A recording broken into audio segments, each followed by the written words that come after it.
Good morning. Welcome back out to Patman Garage. Now that we got the coolant flush situation figured out and settled, I'm happy with my mostly clear results. We're going to jump into the next phase of this build, and we're going to install a Sonic Blue painted brake booster. So I'm going to show you what that side looks like now. So here we have the actual brake booster. We're going to need to remove the master cylinder, or at least kind of scooch it out of the way. We may have to do something with some fuse boxes here. Pull the vacuum line, and then most of the bolts and hardware stuff are on the inside of the truck, so we're gonna have to get in the truck to do that. But that's kind of the game plan here. And here is our new one. So we'll get that looked at real quick and make sure everything's happy with that.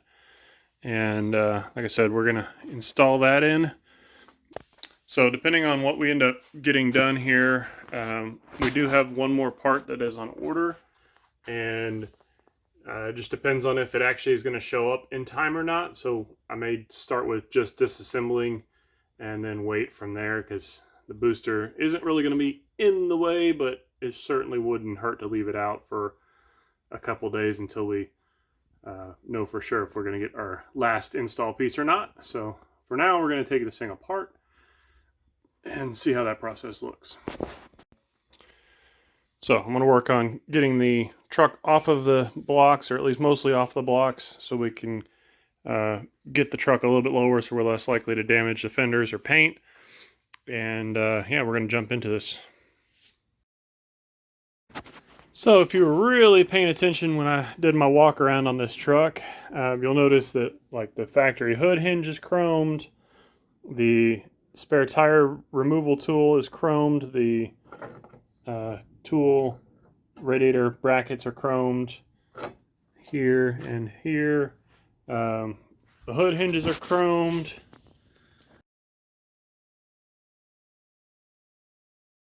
He did a lot of different engine bay brackets. The radiator bracket is chromed. And then I was digging back in here, and he even chromed the cruise control bracket. Not that you can ever see it because it's buried. And then behind that, we even chromed, or he chromed the bracket that supports the fuse box. So he went all out disassembling this thing to get those brackets chromed out on this thing. And yeah, that made me smile when I saw that this morning. And then I guess also this guy here was done, the connector bracket that holds all the engine harnesses. And then after getting that chrome, then he put the cover over the top of it for the solenoid cover. But anyways, just a little sidetrack.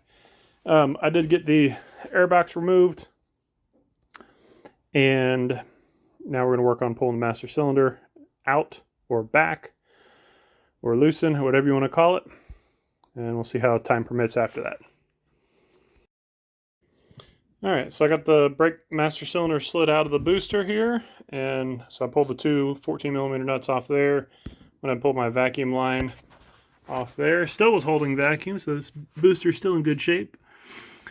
Other than it's the wrong color, but I'm hoping that's enough to get that out of the way. I'd rather not crack into the brake lines if I don't have to. There's still a little bit of flexibility there. So we'll start with going to the inside, pulling the booster off the inside, and then see how much room we actually have when we pull the booster out of this side, and then see if we trust the removal method enough that we don't scratch the new one going back in. So at the moment we're done out here, and we'll jump inside the truck.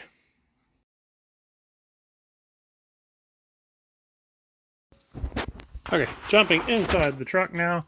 I went ahead and removed my brake switch clip and the little, I guess it's called an isolator or grommet, whatever you want to call it. It's plastic, little bushing maybe. So up under the dash, we have the brake pedal and the 4 bolts. Oh, trying to get the camera low enough. The 4 bolts that are around it here, the studs actually are coming off the booster itself. And then so we need to pull the nuts off of the booster and also pulled the insulation off. It just sits on there. So kind of pulled that down until it's out of the way. It is still connected. So we'll work on pulling those nuts off the top side, and then the booster should be ready to come out. So I went ahead and pulled the power steering reservoir, slid off to the side a little bit, kind of rearranged a couple things. I think we got enough space to pull this thing out, so we'll give it a shot and see how this goes. And we got the new booster ready to go in. We're gonna have to figure out the vacuum situation, and looks like it came with some new hardware. So we should be ready to install it straight away. I did go ahead and measure the plunger depth. This one is adjustable, and so I got that set up nicely to match the original one. So we should be ready to slide it into the truck now. So here we go. All right, well, unfortunately, the last piece of the puzzle isn't going to show up in time before the show, so we went ahead and put the booster in and filled it up with coolant. So I'm going to let y'all see what we got going on now. So there's the finished product. Now, I put 3 gallons of blue Mercedes coolant in it, and it is pretty blue. It's got a little bit of a greenish tint to the color compared to the paint color, but can't really tell the color with that. But here, once we get the truck up to operating temperature, we'll get the coolant actually mixed. So there's a little bit of water that was still in the bottom of the block. So most of what you're seeing there is water and not coolant. So it'll get all mixed and mingled in there. And then there's the new booster, looking pretty.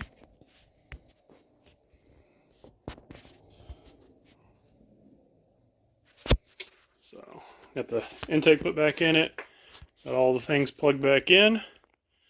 So we just need to clean up and send her home.